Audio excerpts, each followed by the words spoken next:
అయ్యా మేము ప్రభుత్వానికి ఒక్కటే విన్నవించుకుంటున్నాము. మా కుక్కడపల్లి జేఏసీ తరఫున మేము ఆల్రెడీ మార్చి 13వ తారీఖున సమ్మె నోటీస్ ఇచ్చాము. మీరు ప్రజలు ఇబ్బంది పడుతున్నారు కదా అని ఈరోజు మమ్మల్ని అడిగారు కదా. 41 రోజులు టైం అయ్యింది. 41 రోజులు మేము టైం అయిన తర్వాతనే మేము గత్యంతరమైన స్థితిలో సమ్మెకి వెళ్ళామే తప్ప అది కూడా ఫస్ట్ మా జీతభత్యాల గురించి మేము అడగల. మాకు రెండు పే స్కేల్ పెండింగ్లో ఉన్నాయి, 2021, 2025.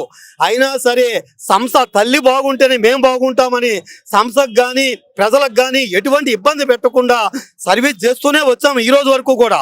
మేము రవాణా శాఖ మంత్రులు గారిని ఒక్కటే విన్నవించుకున్నాము. అయ్యా ఏవైతే ఈవీ ఎలక్ట్రికల్ బస్సులు మీరు ప్రవేశపెడుతున్నారో, ఆ కేంద్ర ప్రభుత్వ సబ్సిడీ తీసుకుంటున్నారో, అవి కార్పొరేట్ సంస్థలకి ఒలక్ట్రా జేసీఎంలకి కాకుండా బినామీ పెట్టుకొని మీరే తీసుకోండి.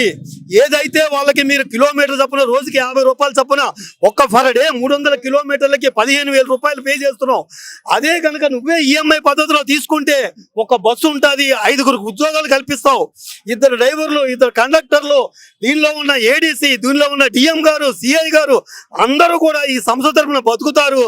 తెలంగాణ యువతకి ఉద్యోగాలు ఏర్పడతాయనే ఉద్దేశంతో మిమ్మల్ని రిక్వెస్ట్ చేసి మేము ఈ రోజున సమ్మెకి దిగవలసి వచ్చింది.